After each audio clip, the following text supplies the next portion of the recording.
तो कैसे हैं आप सब? उम्मीद करते हैं ठीक होंगे और स्वस्थ होंगे और क्या और बहुत ही अच्छे होंगे और अपना खास ख्याल रखते ही होंगे, है ना। तो चलिए, जैसा कि हम पिछली क्लास में ऋग्वेद से कुछ क्वेश्चंस उठाए थे और उस क्वेश्चन से रिलेटेड जो भी हमारा बनता था उसको कवर करने की कोशिश किए थे और आज हम उसी क्लास को आगे बढ़ाएंगे। मीन्स कि अब चलते हैं अगले क्वेश्चन की तरफ, ठीक है। जय हिंद साथियों, स्वागत है आपका गीत MITYodha.classes में। बातें हो चुकी हैं, है ना। अब चलते हैं हम अपने क्वेश्चन की तरफ, ठीक है। बहुत गर्मी है, उधर का गर्मी का हालचाल बताइए कैसा है। इधर बहुत ज़्यादा गर्मी है, बहुत। अरे चलने लगा।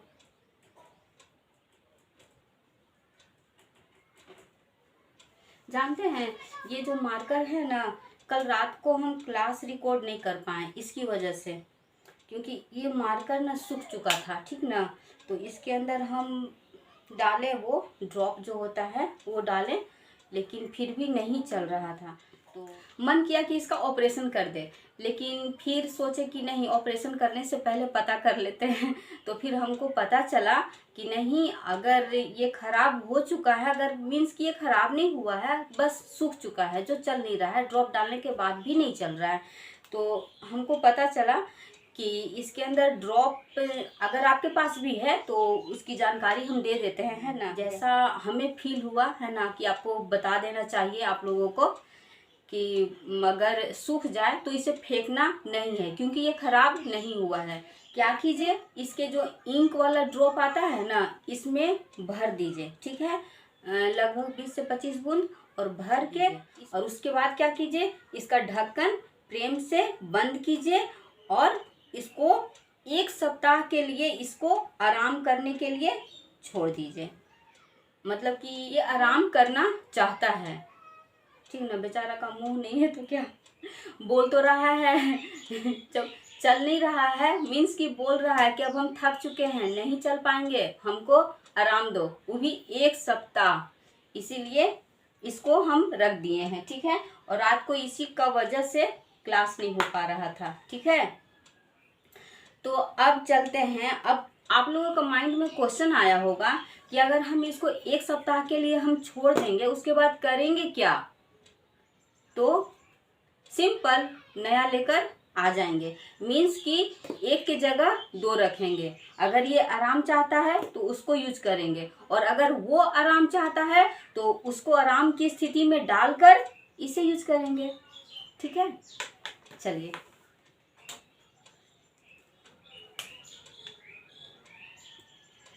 हमें लगता है काफ़ी बातें हो चुकी हैं और अब हम लोगों को क्वेश्चन स्टार्ट कर देने चाहिए, है ना। विथ सरल और आसान भाषा में, ठीक है, जो समझ में आ सके, ठीक है। तो चलिए चलते हैं। ये देखिए, लाल वाला मंगाए हैं। ये जब खराब हो गया था ना, तो हमारे भैया जी हैं, तो उनको हम बोले तो तुरंत ला दिए, और ब्लैक भी लाए हैं, लेकिन उसको भी ओपन नहीं किए हैं, ठीक है। चलिए, पहला क्वेश्चन है हमारा कि गायत्री मंत्र का उल्लेख ऋग्वेद के किस मंडल में है, ठीक है। गायत्री मंत्र का उल्लेख ऋग्वेद के किस मंडल में है। तो टोटल मंडल हम पढ़ चुके थे, 10 होता है ना। तो पहले हम बात कर लेते हैं 3rd, ठीक है, 2nd, ठीक है, और 7th या फिर 4th। तो बताइए, 3rd, 2nd, 7th या 4th, 3, 2, 7 या 4। गायत्री मंत्र ऋग्वेद के किस मंडल में है, बताइए। 3, 2, 7 या 4, 3, 2, 7 या 4। चलिए, ये तीसरे मंडल में है। गायत्री मंत्र का उल्लेख ऋग्वेद के तीसरे मंडल में है। देखिए ना, पैसे याद रखिए। गायत्री इसमें के शब्द है, 1, 2, 3, ठीक है। 1, 2, 3, 1, 2, 3, गा 1, य 2, त्रि 3, 1, 2, 3, गायत्री 3। तो और यहाँ देखिए, तीसरे मंडल में है। गायत्री में 3 शब्द है और ऋग्वेद के तीसरे मंडल में है। गायत्री तीसरा ठीक है, याद रहेगा। चलिए अब चलते हैं, अब थोड़ा सा गायत्री मंत्र का बात कर लेते हैं, है ना। इसके रचयिता कौन थे? विश्वामित्र थे, ठीक है। विश्वामित्र का स्टोरी जानते हैं? अगर विश्वामित्र का स्टोरी जान लीजिएगा ना तो मतलब कि बोला जाता है कि जो घमंड जो होता है ना, ऐसे घमंड बहुत खराब चीज है, घमंड को कभी नहीं पालना चाहिए। लेकिन जो विश्वामित्र थे वो अपने अंदर के गुरूर से इतना प्रेम करते थे, इतना प्रेम करते थे कि वो अपने अंदर के गुरूर को कायम रखने के लिए इतना ज्यादा परिश्रम करना शुरू कर दिए। मीन्स कि उनको जरा सा भी नहीं पसंद था कि उनका गुरूर नीचे आए। अपना गुरूर को यहाँ था, उनका गुरूर जो था वो यहाँ था, लेकिन तपस्या करते करते करते करते अपना गुरूर को पूरा एकदम अपने से ऊपर लेकर आ गए। इतना तपस्या किए, इतना तपस्या किए कि स्टार्टिंग में वो मानव थे, ठीक है, और लास्ट में वो भगवान हो गए। मीन्स कहने का मतलब है कि पहले वो चल के जाते थे, लेकिन तपस्या करते करते लास्ट में वो गायब होकर जाने लगे। कहीं भी जाते थे तो चलकर रथ सवारी ये सब पार करके सीधे गायब हो और उपस्थित हो जाओ, और लास्ट में तो सीधे भगवान बन गए। इतना बड़ा भगवान की दूसरा स्वर्गलोक बना दिए। तो वही बोला जाता है कि घमंड हो तो विश्वामित्र की तरह, नहीं तो ना हो। है ना, सही बात है। घमंड हो तो विश्वामित्र की तरह ही, नहीं तो ना हो। उन्होंने इतना तपस्या किया कि वो चाहते थे कि वो ना भगवान बन जाए, ठीक ना, और वो ना गायत्री मंत्र की रचना कर दिए। गायत्री मंत्र मीन्स की एक जो देवी होती हैं उन्हीं की वो रचना कर दी। और मीन्स कि घमंड उनके अंदर इतना था, इतना था कि जिसकी रचना वो किए थे, मीन्स कि गायत्री मंत्र से जो सावित्री माँ का जो रचना किए थे वो खुद आई थी समझाने के लिए कि देखो सो आपके अंदर इतना घमंड है, इतना गुरूर है, वो अच्छी बात नहीं है। तो पता है वो ना सावित्री माँ पर ही गुस्सा गए और बोले कि मैंने तुम्हें बनाया है, मैं तुम्हें भस्म कर दूंगा। तो घमंड हो तो विश्वामित्र की तरह, ठीक है। तो गायत्री मंत्र का रचना किसने किया था? विश्वामित्र ने, ठीक है। विश्वामित्र एक आदमी थे, लेकिन अपना मेहनत, अपना परिश्रम की वजह से वो भगवान बन गए थे, ठीक है। और ये समर्पित है सूर्य देवता सावित्री को, ठीक है। ये समर्पित है सूर्य देवता सावित्री को, ठीक है। गायत्री मंत्र किसे समर्पित है? सूर्य देवता सावित्री को, ठीक है। विश्वामित्र ने ही समर्पित किया था, है ना, ठीक है। तो जहां विश्वामित्र, गायत्री मंत्र और सावित्री, ठीक है, विश्वामित्र, गायत्री मंत्र और सावित्री, जहां भी देखे विश्वामित्र, गायत्री मंत्र और सावित्री छाप, वहीं लगाएं मोहर आप। मीन्स कि जहां भी देखें विश्वामित्र, गायत्री मंत्र, सावित्री छाप, वहीं लगाएं मोहर आप, ठीक है। चलिए अब चलते हैं, ये हो गया, ठीक है। इसकी तीसरे मंडल में जितनी भी बातें होना चाहिए हो चुका, ठीक है। अब हम थोड़ा सा और ऑप्शन की बात कर लेते हैं, ठीक ना। ये दूसरा से लेके सातवां मंडल को प्राचीन मंडल और वंश मंडल कहा जाता है। दूसरा से लेकर सातवां तक को, मीन्स कि दूसरा मंडल से लेकर सातवां मंडल तक को प्राचीन मंडल या वंश मंडल के नाम से जाना जाता है। ये माइंड में रखिएगा, दूसरा और सातवां। अगर याद नहीं हो रहा है तो ऐसे याद कर लीजिए, ठीक ना। जानते हैं कुछ दिन पहले जो पाकिस्तान का जो हाल हुआ था ना, उसको मतलब कि देख के तो थोड़ा सा दया भी लग रहा था। दया तो लगना ही है, क्योंकि भारत का बेटा है ना, तो दया तो लगना ही है, ठीक है। तो उसको देख के जैसे ना उसकी अर्थव्यवस्था इतनी गिर चुकी थी कि एकदम दयनीय था, ठीक ना। वो चिल्ला के बोल रहा था कि कोई साथ दो, क्योंकि उसकी अर्थव्यवस्था इतनी डाउन हो चुकी थी ना कि मत पूछिए। तो बेचारा रो रहा था, ठीक है, कि कोई साथ दो। तो चीन बोलता है कि अभी हम जिंदा हैं, आप रो ना, बस आप मेरा साथ ले लो। तो वो बोला कोई साथ दो, तो चाइना बोला आप मेरा साथ ले लो, कोई साथ दो, साथ सातवां दो यानी दूसरा, साथ सातवां दो यानी कि दूसरा, ठीक है, कोई साथ दो। तो किसका हाथ आया? चाइना का, चीन का आया, ठीक है। तो देखिए प्राचीन, प्राचीन, प्राचीन में चीन आ जाता है, प्राचीन। तो चीन ने कहा कि आप मत रो, हम अभी जिंदा हैं। तो चीन ने तो उसे दिलासा दे दिया, ठीक है, कि हम आपका साथ देंगे, साथ यानी साथ देंगे यानी दो, कोई साथ दो, साथ यानी कि साथ, दो यानी कि दो। लेकिन सभी को पता है, ठीक ना, लेकिन सभी को ये बात पता है और इस बात को भली भांति पाकिस्तान भी जानता था कि चाइना भले ही बोलता है हम साथ देंगे, लेकिन वो क्यों बोलता है?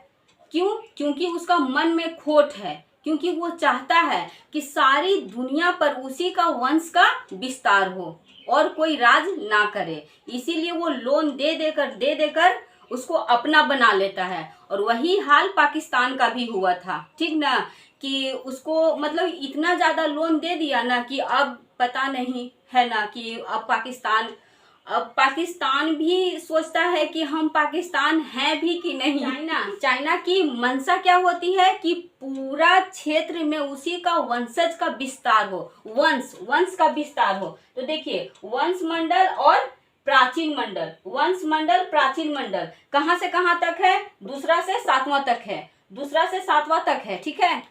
कोई साथ दो, कौन बोलता है? पाकिस्तान बोलता है। साथ यानी सात और दो यानी कि दूसरा। तो दूसरा से लेकर सातवां मंडल तक किसका है जिक्र है? प्राचीन मंडल और वंश मंडल का, क्योंकि चाइना बोलता है कि हम जिंदा हैं, ठीक है, आपको रोने का जरूरत नहीं है। और ये वंश मंडल, चाइना की मंशा होती है कि पूरा क्षेत्र पर उसी का वंशज का विस्तार हो, ठीक ना। ये तो वही बात हो गया कि हम तो जिएंगे सनम लेकिन तुमको जीने नहीं देंगे ऐसा चाइना का पॉलिसी है वो पूरा मस्ती से जी लेता है लेकिन किसी को जीने नहीं देता है। अब चलते हैं, अब बात करते हैं दो से सात तक तो प्राचीन मंडल और वंश मंडल का उल्लेख है, ठीक है, 2 से 7वां, ठीक है। अब बात करते हैं सिर्फ 7वां मंडल की, ठीक ना। अब बात करते हैं सिर्फ 7वां मंडल की, ठीक है। अब इसी स्टोरी से हम आगे चलेंगे 7वां मंडल को लेकर, ठीक ना। तो चाइना बोलता है पाकिस्तान को, जैसे ना वो ऑफर रखता है कि हम जिंदा हैं, अब तुम मेरा साथ लो। तो ना पाकिस्तान तो भली भांति जानता है कि ये तो अब ये जहां मुंह खोला मीन्स गटक गया तो चाइना तो मुंह खोल चुका था, है ना। अब पाकिस्तान के पास कोई उचारा नहीं था। अगर वो मना करता तो चाइना क्या बोलता कि तुम मेरा साथ लो वरना युद्ध होगा, तुम मेरा साथ लो वरना युद्ध होगा, ठीक है। और युद्ध होगा तो भाई किसके बीच होगा? तो चाइना वो अकेले नहीं आएगा, वो अपने 9 साथी के साथ में आएगा, 9 साथी और चाइना खुद यानी कि 10। सोचिए ना पाकिस्तान इतना छोटा है और इसको दबाने के लिए 10 कहाँ वो रहेगा। चाइना क्या बोला था कि तू मेरा साथ लो, साथ यानी साथ लो वरना 7वां मंडल, वरना यानी कि वरुण देवता, ठीक है, वरना युद्ध होगा। युद्ध मीन्स और कितने जन के साथ आएगा? 10 जन के साथ आएगा युद्ध करने पाकिस्तान से, ठीक है। तो देखिए वरुण देवता का उल्लेख और 10 राज का युद्ध का उल्लेख, ठीक है, ऐसे करते हैं, ठीक है ना। देखिए वरुण देवता का उल्लेख और 10 राज युद्ध का उल्लेख, ठीक है। वरुण देवता का उल्लेख और 10 राज युद्ध का उल्लेख कहाँ मिलता है? ऋग्वेद के 7वें मंडल में, ऋग्वेद के 7वें मंडल में, ठीक है। ऋग्वेद के 7वें मंडल में वरुण देवता का उल्लेख और 10 राज युद्ध का उल्लेख मीन्स कि वो चाइना ने पाकिस्तान से क्या बोला? तुम मेरा साथ लो, साथ यानी कि साथ, वरना यानी कि वरुण देवता 10 जनों के साथ युद्ध होगा मीन्स 10 राज का युद्ध, ठीक है। वरुण देवता और 10 राज का युद्ध का उल्लेख कहाँ मिलता है? ऋग्वेद के 7वें मंडल में, ठीक है। ये हो चुका। अब बात करते हैं कि जो 10 राज का युद्ध हुआ था वो कहाँ हुआ था, ठीक है। तो वो परुस्नी यानी कि रावी नदी के तट पर हुआ था, ठीक है। परुस्नी, परुस्नी देखिए कैसे याद रखिएगा, यहां से एक क्वेश्चन बनता है, ठीक है। यहां से एक क्वेश्चन बनता है कि ऋग बताइए कि निम्न में से कौन सी ऋग वैदिक काल की नदियां हैं, ठीक है। निम्न में से कौन सी ऋग वैदिक काल की नदियां हैं, तो वो है परुस्नी नदी, ठीक है। तो ऐसे याद रखिए कि सबसे प्राचीन का वेद ऋग्वेद होता है, सबसे प्राचीन का वेद ऋग्वेद होता है, ठीक है। और इसी में देख लीजिए इसी में प है, और सबसे प्राचीन का वेद ऋग्वेद, तो उसका प्रा, और इसमें भी प है, प से प्राचीन यानी कि ऋग्वेद, प से प्राचीन यानी कि ऋग्वेद, तो वही हो गया परुस्नी, और इसका प्राचीन नाम है, ठीक है, प्राचीन नाम परुस्नी ही है। तो सबसे प्राचीन का वेद ऋग्वेद, और ऋग्वैदिक नदियां तो वो भी प से ही है, पुराना, ठीक है, परुस्नी। और परुस्नी नदी का ही लेटेस्ट नाम है रावी, परुस्नी नदी का लेटेस्ट नाम रावी है, यानी कि नया नाम रावी है। तो यहाँ से एक और क्वेश्चन बनता है कि रावी नदी को ऋग्वैदिक काल में किस नाम से जाना जाता था, ठीक है। रावी नदी को ऋग्वैदिक काल में किस नाम से जाना जाता था, तो वो हो जाएगा आपका परुस्नी नदी के नाम से जाना जाता था, ठीक है। चलिए ये हो गया। तो वही 10 राज का जो युद्ध हुआ था, जो चाइना अपने 10 मित्रों के साथ, चाइना अपने 9 मित्रों के साथ युद्ध करने आया था पाकिस्तान से, ठीक है। वो कहाँ हुआ था, परुस्नी नदी के तट पर। परुस्नी नदी को अभी का समय में क्या बोला जाता है, रावी नदी, ठीक है। क्वेश्चन बनता है, इसको माइंड में रखिएगा, ठीक है। तो अब उसी स्टोरी को आगे बढ़ाते हुए थोड़ा सा और चर्चा कर लेते हैं, ठीक ना। तो जैसे ही चाइना ने बात किया कि आप मेरा साथ लो, ठीक है, तो पाकिस्तान बहुत ही उदास हो गया, क्योंकि वो जान गया कि इसने मुंह फाड़ दिया, अब हमको गटक लेगा। तो बहुत ही उदास हो गया, बहुत ही ज्यादा उदास हो गया। लेकिन उसके पास कोई चारा नहीं था, वो मन में शांति बनाए रखा, लेकिन माइंड में जानते हैं ना, जब इंसान भले ही कुछ ना बोले लेकिन माइंड में आक्रोश तो जरूर रखता है। 10 राज का युद्ध किसके साथ हुआ था, सुदास। पाकिस्तान क्या था, उदास। पाकिस्तान जो पाकिस्तान था वो चाइना का बात को सुनकर क्या था, उदास, ठीक है। क्योंकि 10 राजाओं के साथ युद्ध करना उसके लिए बहुत ही इम्पॉसिबल वाली बात थी, वो नहीं जीत सकता है, ठीक ना। तो वही बात सोचकर पाकिस्तान जो था उदास था कि अब तो चाइना मुंह खोल लिया है, अब क्या कर लेगा, ठीक है। तो उदास यानी सुदास, उदास यानी सुदास। ये जो 10 राज का युद्ध हुआ था वो परुस्नी यानी कि रावी नदी के तट पर हुआ था, और किसके किसके साथ हुआ था, पाकिस्तान क्या था, उदास, उदास यानी सुदास, सुदास वर्सेस 10 राजा। क्योंकि चाइना तो पहले ही धमकी दे चुका था ना कि अगर तू मेरा बात नहीं मानेगा तो हम अपने 9 साथी के साथ आएंगे, 9 साथी और 10वां वो खुद, ठीक है। तो 9 1 10, तो सुदास और 10 राजाओं के बीच हुआ था, सुदास और 10 राजाओं के बीच हुआ था 10 राज का युद्ध। इसीलिए 10 राजा शामिल थे, इसीलिए नाम पड़ा उस युद्ध का 10 राज का युद्ध, 10 राज युद्ध, ठीक है। तो कहाँ हुआ था, परुस्नी यानी कि रावी नदी के तट पर हुआ था। चलिए हो गया ये वाला। अब बात कर लेते हैं चौथे मंडल की, ठीक है। तो चलिए अब बात कर लेते हैं, ठीक ना, कि थोड़ा सा चर्चा कर लेते हैं। पहले एक मूवी आई थी क्रिस, क्रिस इतना हिट मूवी थी कि हर कोई को पता होगा, है ना। तो जो क्रिस था वो कहाँ रहता था, वो गांव में रहता था। गांव में वो कहाँ रहता था, वो हरियाली के बीच में रहता था। तो हरियाली कहाँ से आता है, खेतों से आता है, ठीक ना। तो वो चारों तरफ हरियाली से घिरा हुआ रहता था, मतलब कि उसका कोई दोस्त नहीं रहता था, मात्र एक घोड़ा रहता था, और उस घोड़े के साथ ही हमेशा खेतों के बीच जो चारों तरफ उसके हरियाली रहते थे उसी के बीच में बैठा रहता था, ठीक है। तो उसी समय उसकी हीरोइन आती है, तो मतलब कि उससे मिलती है, फिर वो जाती है, तब जाके क्रिस अपना चारों तरफ का हरियाली छोड़कर बम्बई जाता है ना, बम्बई ही जाता है ना। हीरोइन कहाँ रहती है, वो जहाँ रहती है वहीं जाता है, ठीक। तो अब उसको जोड़ते हैं, ठीक है। तो क्रिस कहाँ रहता है, क्रिस रहता है हरियाली में, चारों तरफ हरियाली से घिरा रहता है। चारों तरफ मीन्स चौथा, चारों तरफ मीन्स चौथा, ठीक है। चारों तरफ मीन्स चौथा, चौथा मंडल जो है किससे संबंधित है, वो कृषि संबंधित है, मीन्स कृषि संबंधी जानकारी मिलती है, कृषि संबंधी जानकारी मिलती है। हरियाली भी कहाँ से आता है, खेती से ही आता है, कृषि से ही आता है ना। तो कृषि संबंधी जानकारी कहाँ मिलता है, चौथा मंडल में, ऋग्वेद के चौथा मंडल में कृषि संबंधी जानकारी मिलती है। ठीक है, याद रहेगा, ठीक ना।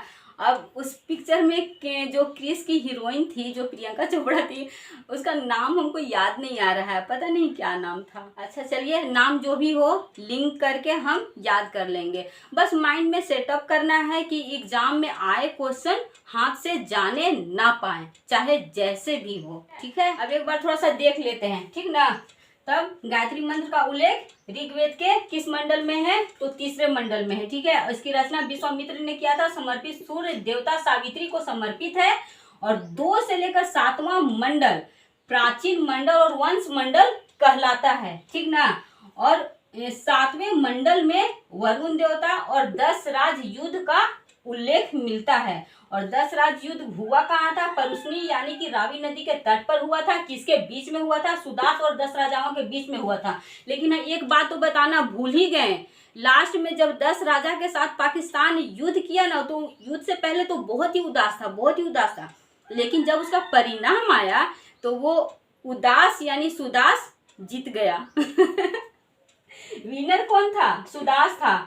तो क्वेश्चन बनता है कि जो 10 राज का युद्ध हुआ था, उसका परिणाम जो हुआ उसमें विजेता कौन रहा, तो सुदास रहा था। जो उदास था वही सुदास विनर रहा था, विजेता रहा था। ठीक है, याद रहेगा, ये जीत चुका था, विनर।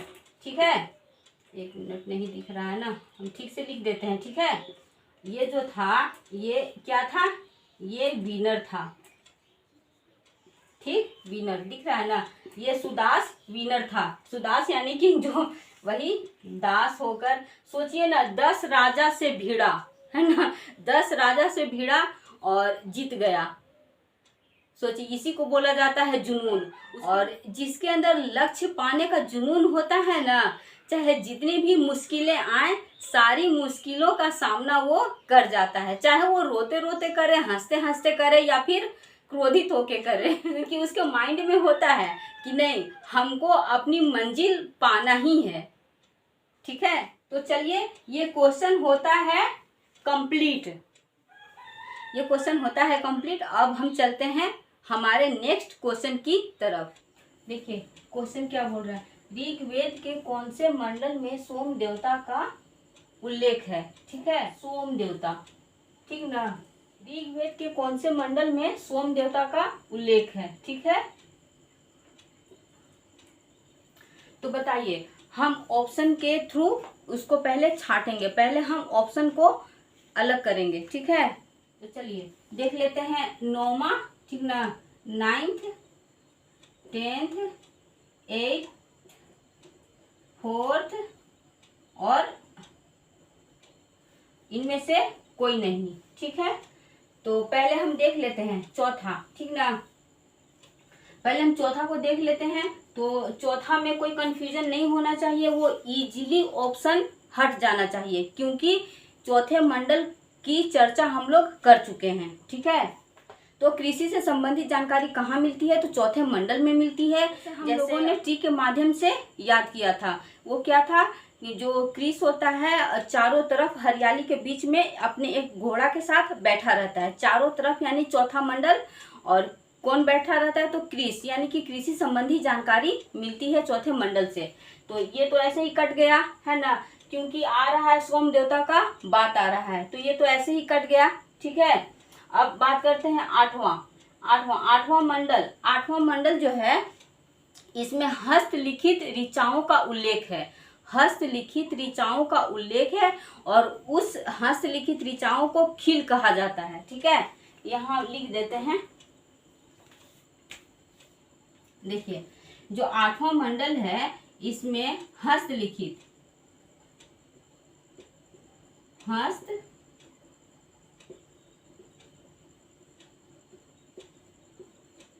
हस्तलिखित ऋचा ऐसे नहीं ऋचा होगा, है ना, वो वाला ऋचा होगा।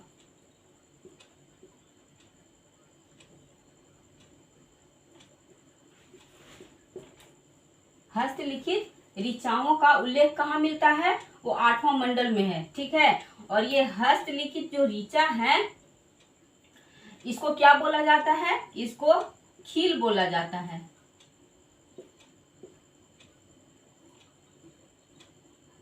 ठीक है, जो आठवां मंडल में हस्तलिखित ऋचाएं का वर्णन है, ठीक है। और उस हस्तलिखित ऋचाओं को खील बोला जाता है। खील खील, ठीक ना, खिल खिल खिलाकर उठ गया, ठीक है। तो ऐसे याद रख सकते हैं। जैसे देखिए ये जो 8 है ना, जैसे देखिए ये वाला 8 है, ठीक है।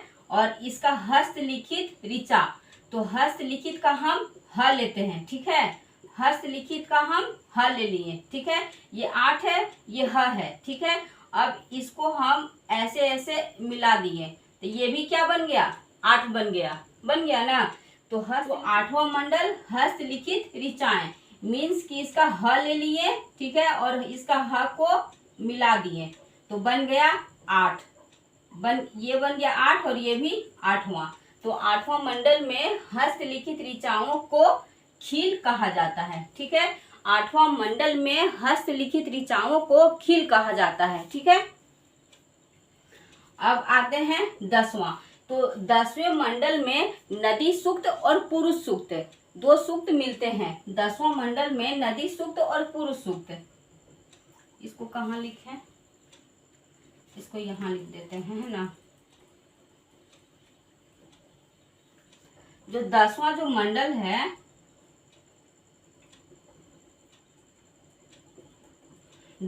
मंडल है, इसमें पुरुष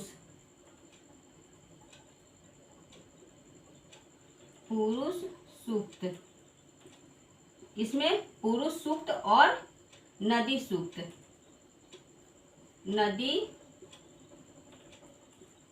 नदी सूक्त। इसमें 10वां मंडल में पुरुष सूक्त, नदी सूक्त और पुरुष सूक्त का वर्णन कहाँ मिलता है? तो 10वें मंडल में मिलता है। ऋग्वेद के 10वें मंडल में नदी सूक्त और पुरुष सूक्त का वर्णन मिलता है, ठीक है। और ये जो नदी सूक्त है इसमें जो है 21 नदी, ठीक है, 21 नदियों का वर्णन है। जो नदी सूक्त है ऋग्वेद के 10वें मंडल में, नदी सूक्त का जो वर्णन है उस नदी सूक्त में 21 नदियों का वर्णन है, जिसमें परुष्णी नदी आती है जो हम लोग बात कर चुके हैं, ठीक है। ऋग्वैदिक नदियां 21 है, ठीक है। ये क्वेश्चन पूछ सकता है। यहाँ से 2 क्वेश्चन बनते हैं। ये तो पुरुष सूक्त तो बनते ही बनते हैं, साथ में ये नदी सूक्त भी बनते हैं कि ऋग्वेद के किस मंडल में नदी सूक्त का वर्णन मिलता है। तो वो है 10वां मंडल। और इस नदी सूक्त में कितने नदियों की चर्चा की गई है? वो है 21, ठीक है, 21, ठीक है। ये तीनों ऑप्शन हट गए, ठीक है। 4, 8, 10 हट चुके। अब बाकी बचा 9वां। तो जो बचा वो आंसर है ना, जो बचा वो आंसर। तो ऋग्वेद के कौन से मंडल में सोम देवता का उल्लेख है? तो ऋग्वेद में जो 9वां मंडल है उसमें सूक्तों की संख्या 144 है, ठीक है। ऋग्वेद के 9वां मंडल जो है उसमें सूक्तों की संख्या 144 है, 144। तो ये जो 144 है ये जाना पहचाना नहीं लग रहा है? 144 12 का स्क्वायर होता है, ठीक है। तो चलिए चलते हैं। तो ऋग्वेद के 9वें मंडल में सूक्तों की संख्या 144 है और यही 144 सूक्त में ही सोम देवता का उल्लेख है, ठीक है।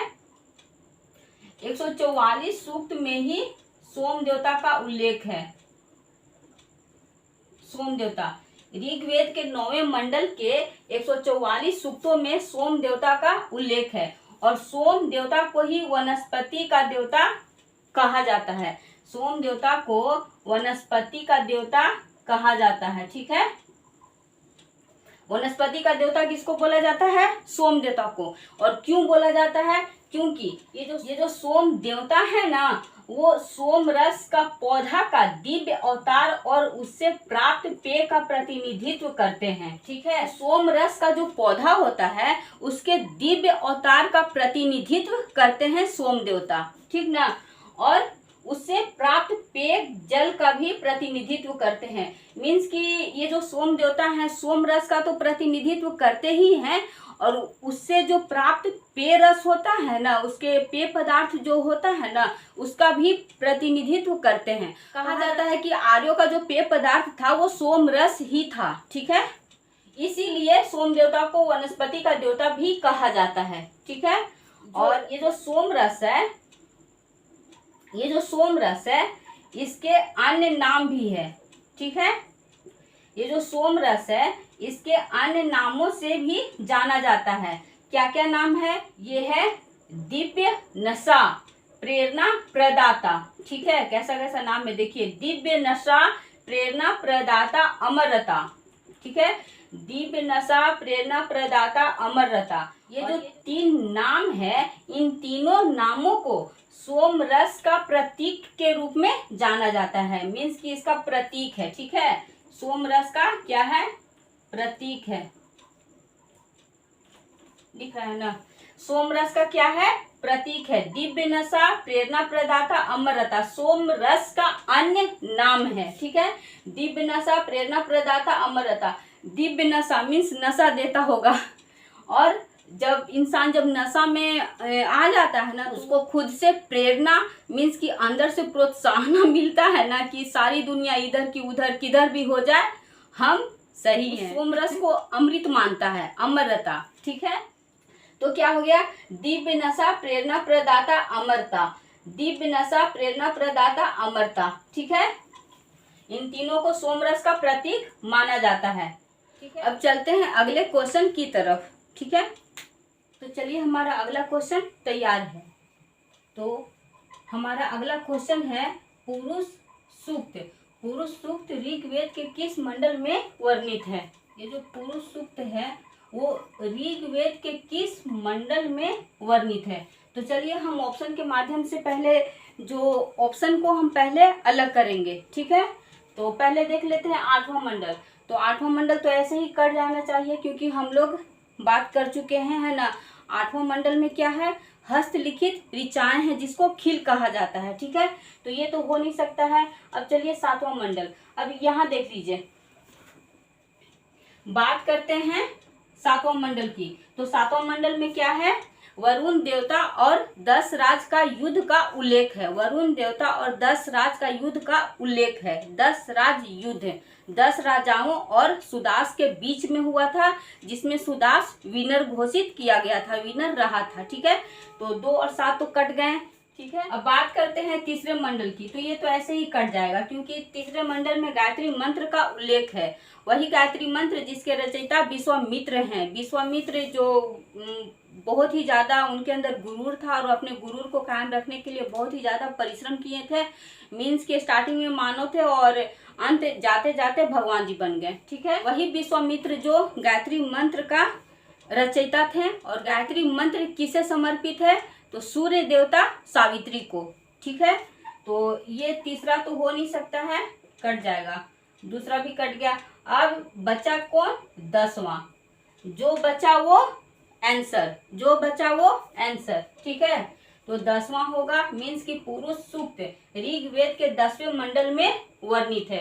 पुरुष सूक्त ऋग्वेद के 10वें मंडल में वर्णित है। अब चलिए थोड़ा सा बात कर लेते हैं पुरुष सूक्त की। ठीक है, वेद के 10वां मंडल में पुरुष सूक्त है। उस पुरुष सूक्त में 4 वर्णों का वर्णन है। 4 वर्ण, 4 वर्ण या चातुर्वर्ण, 4 वर्ण या चातुर्वर्ण किसमें है? ऋग्वेद के 10वें मंडल के पुरुष सूक्त में है। 4 वर्ण या चातुर्वर्ण। ठीक है, और वो 4 वर्ण कौन कौन है देख लेते हैं। पहले तो पुरोहित, जिनको ब्राह्मण भी कहा जाता है। ठीक है, पुरोहित ब्राह्मण भी कहा जाता है। सेकेंड नंबर पर राजन्य। ठीक है, सेकेंड नंबर पर ये पुरोहित हो गए, ये राजन्य हो गए। और थर्ड नंबर पर वैश्य। ठीक है, थर्ड नंबर पर वैश्य हो गए। पहला पुरोहित यानी ब्राह्मण, दूसरा राजन यानी कि क्षत्रिय, राजन यानी कि क्षत्रिय, तीसरा वैश्य। देखिए 1 2 3, तीसरा वैश्य, तीसरा वैश्य, और चौथा हो गया शूद्र, चौथा हो गया शूद्र, चौथा शूद्र। देखिए पुरोहित यानी ब्राह्मण, राजन यानी कि क्षत्रिय, वैश्य शूद्र, दो दो करके याद करेंगे, ठीक है। पुरोहित ब्राह्मण राजन्य क्षत्रिय, पुरोहित राजन्य, ठीक है, पुरोहित राजन्य वैश्य शूद्र, दो दो करके याद करेंगे। पुरोहित राजन्य वैश्य शूद्र, पुरोहित राजन्य वैश्य शूद्र।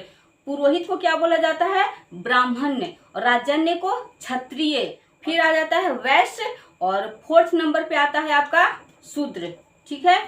तो ये जो चारों वर्ण हैं, पुरोहित राजन्य वैश्य शूद्र, इनकी उत्पत्ति कहाँ से हुई थी? तो इनकी उत्पत्ति जो हुई थी वो ब्रह्मा के विभिन्न अंगों से हुई थी, ठीक है। जो इनकी उत्पत्ति जो हुई थी वो ब्रह्मा के विभिन्न अंगों से हुई थी। ब्रह्मा ये वो ब्राह्मण नहीं, ब्रह्मा जो दुनिया के रचयिता हैं, जो परम पिता परमेश्वर ब्रह्मा, परम पुरुष जिनको बोला जाता है, ब्रह्मा मीन्स परम पुरुष। तो इन 4 वर्णों की उत्पत्ति परम पुरुष यानी ब्रह्मा के विभिन्न अंगों से हुई थी। तो वो विभिन्न अंग कौन कौन से थे वो देख लेते हैं। तो ये जो पुरोहित यानी कि ब्राह्मण, इसको हम डिलीट कर देते हैं, इसको मिटा देते हैं, ठीक ना, ठीक है। चलिए ये जो ब्रह्मा यहाँ पर लिख देते हैं, ब्रह्मा, ठीक है, ब्रह्मा, ब्रह्मा यानी कि परम पुरुष, परम, सुने हैं, परम परम परम सुंदरी वही है, ठीक है। तो ब्रह्मा परम पुरुष, जो इन 4 वर्णों की जो उत्पत्ति हुई थी वो ब्रह्मा यानी परम पुरुष के विभिन्न अंगों से हुआ था, ठीक है। तो ब्राह्मण, ब्राह्मण निकले थे मुख से, ब्राह्मण की उत्पत्ति जो हुई थी ब्रह्मा का मुख से हुआ था, मुख से, मुंह से हुआ था, ठीक है। और राजन्य, राजन मीन क्षत्रिय, क्षत्रिय निकले थे भुजा से। जो ब्राह्मण की उत्पत्ति हुई थी ब्रह्मा का मुख से हुआ था, और क्षत्रिय यानी कि राजन्य की उत्पत्ति भुजा से हुआ था, ठीक है। वैश्य, वैश्य कहाँ से निकले थे? ब्रह्मा का जांघ से। वैश्य जो थे वो कहाँ से निकले थे? वो ब्रह्मा का जांघ से उनकी उत्पत्ति हुई थी, उनका जन्म हुआ था। और जो शूद्र थे वो कहाँ से निकले थे? ब्रह्मा का चरणों से। मुख, भुजा, जांघ, चरण, मुख, भुजा, जांघ, चरण, मुख, भुजा, जांघ, चरण, ठीक है। और कौन कौन थे? ब्राह्मण, राजन्य, वैश्य, शूद्र, ब्राह्मण, राजन्य, वैश्य, शूद्र, ठीक है। तो अब बात करते हैं कि ये जो 4 वर्णों का जो विभाजन हुआ था उसका आधार क्या था। क्वेश्चन बनते हैं कि 4 वर्णों का विभाजन के आधार निम्न में से क्या थे? तो क्या थे? चलिए हम आपके सामने ऑप्शन रख देते हैं, है ना।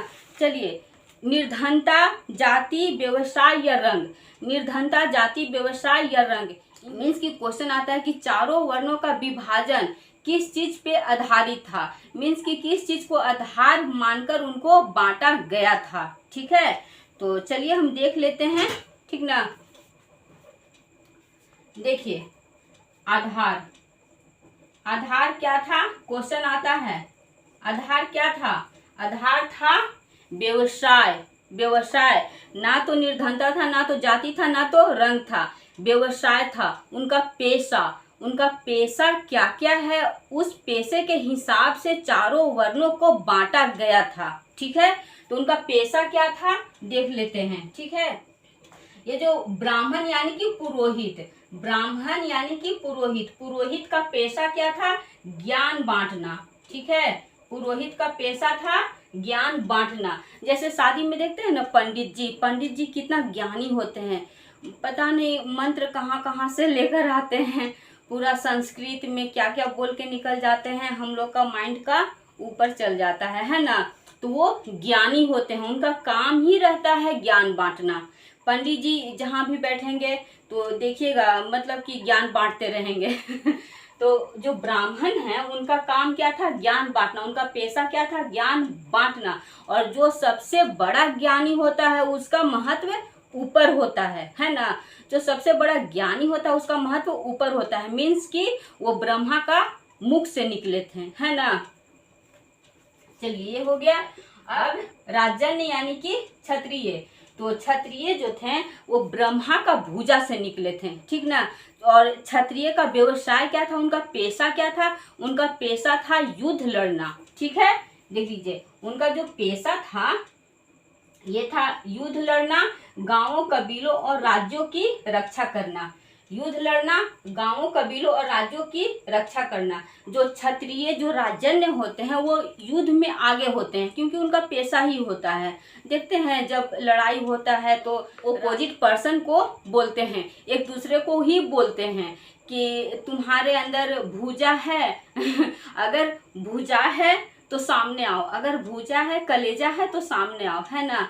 तो वही तो ब्रह्मा के भुजाओं से निकले थे कौन, क्षत्रिय, जो युद्ध में उतरते हैं, उनको राजा भी बोल सकते हैं, ठीक है।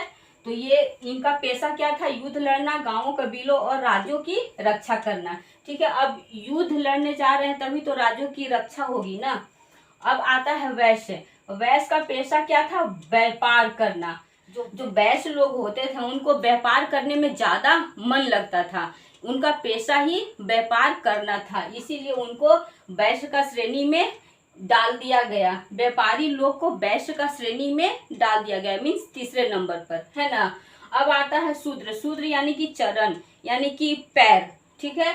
तो शूद्र की उत्पत्ति तो चरण से हुई थी और इनका पेशा क्या था, कृषि और पशुपालन, ये 4th नंबर पर आता है, ठीक है। शूद्रों का जो पेशा था वो क्या था, कृषि और पशुपालन, कृषि पशुपालन, कृषि पशुपालन। शूद्रों का पेशा क्या था, कृषि पशुपालन। तो क्वेश्चन आएगा कि जो चारों वर्णों का विभाजन किस आधार पे किया गया है, मीन्स कि चारों वर्णों को किस आधार पे बांटा गया है, तो वो है व्यवसाय। आ जाएगा ऑप्शन में निर्धनता, जाति, व्यवसाय या रंग, तो आपका सही आंसर हो जाएगा व्यवसाय यानी कि पेशा। पेशा का आधार पर चारों वर्णों को बांटा गया है, ठीक है। एक क्वेश्चन और जो रिवीजन करवा देते हैं, ठीक ना। ऋग्वेद के 10वें मंडल में ही ये नदी सूक्त का वर्णन है। ऋग्वेद के 10वें मंडल में ही नदी सूक्त का वर्णन है और नदी सूक्तों में कितने नदी का उल्लेख किया गया है, 21, जो हम लोग बात कर चुके हैं, ठीक है। तो चलिए चलते हैं इस क्वेश्चन को फिर से एक बार देख लेते हैं, ठीक ना, वो भी जल्दी जल्दी में, ठीक है। पुरुष सूक्त ऋग्वेद के किस मंडल में वर्णित है, तो पुरुष सूक्त ऋग्वेद के 10वें मंडल में वर्णित है, ठीक ना। और पुरुष सूक्त में ही 4 वर्णों यानी कि चातुर्वर्ण का वर्णन किया गया है। तो ये 4 वर्ण कौन कौन से हैं, पुरोहित यानी कि ब्राह्मण, राजन्य यानी कि क्षत्रिय, वैश्य और शूद्र, ठीक है। पुरोहित, राजन्य, वैश्य, शूद्र, पुरोहित, राजन्य, वैश्य, शूद्र, दो दो करके लेके चलेंगे, पुरोहित, राजन, वैश्य और शूद्र, ठीक है। पुरोहित को ब्राह्मण बोला जाता है, राजन को क्षत्रिय बोला जाता है, ठीक है। और इन 4 वर्णों का जो उत्पत्ति हुआ था वो ब्रह्मा यानी परम पुरुष के विभिन्न अंगों से हुआ था, ठीक है। तो ब्राह्मण का उत्पत्ति कहाँ हुआ था, ब्रह्मा के मुख से हुआ था। और राजन यानी कि क्षत्रिय का उत्पत्ति ब्रह्मा का भुजाओं से हुआ था। वैश्य, वैश्य की उत्पत्ति ब्रह्मा का जांघों से हुआ था, जांघाओं से हुआ था। और शूद्र की उत्पत्ति ब्रह्मा के चरणों से हुआ था, ठीक है। और इनका जो विभाजन हुआ था उस विभाजन का आधार क्या था, वो था व्यवसाय, ठीक है। तो इनका पेशा मीन्स की पेशा, ठीक है। तो ब्राह्मण का पेशा क्या था, ज्ञान बांटना। और क्षत्रिय यानी कि राजन का पेशा क्या था, युद्ध लड़ना, गांवों कबीलों और राज्यों की रक्षा करना, ठीक है। और वैश्य, वैश्य का पेशा क्या था, व्यापार करना। और शूद्र, शूद्र का पेशा क्या था, कृषि और पशुपालन। शूद्रों का पेशा क्या था, कृषि और पशुपालन। तो ये थे हमारे ऋग्वेद के 10 मंडल से बनने वाले क्वेश्चन, ठीक है। करीब करीब ऋग्वेद के 10 मंडल होते हैं और 10 मंडल से करीब करीब जितने भी इम्पोर्टेंट क्वेश्चन हैं हम उस पर कवर कर चुके हैं। और आगे भी ऋग्वेद के 10 मंडल से अगर जैसे जैसे क्वेश्चन आएंगे और क्वेश्चन बनेंगे तो और क्वेश्चन छूट गए हैं तो उन क्वेश्चन को भी एमसीक्यूज के माध्यम से हम कवर करने की कोशिश करेंगे। ठीक है, तब तक बने रहिए और अपना ध्यान रखिए और क्या खुश रहिए और अपने आप को कभी गुरूर विश्वामित्र वाला गुरूर नहीं, लेकिन अपने आप को अच्छे से रखिए। अपने आप मीन्स कि आप अपना व्यक्तित्व इस तरह से बना के रखिए ताकि आपका वजह से किसी और को नुकसान ना हो, आपकी बातों से किसी और का नुकसान ना हो। ठीक है, तब तक के लिए ठीक है, अपना ध्यान रखिए। धन्यवाद। जय हिंद।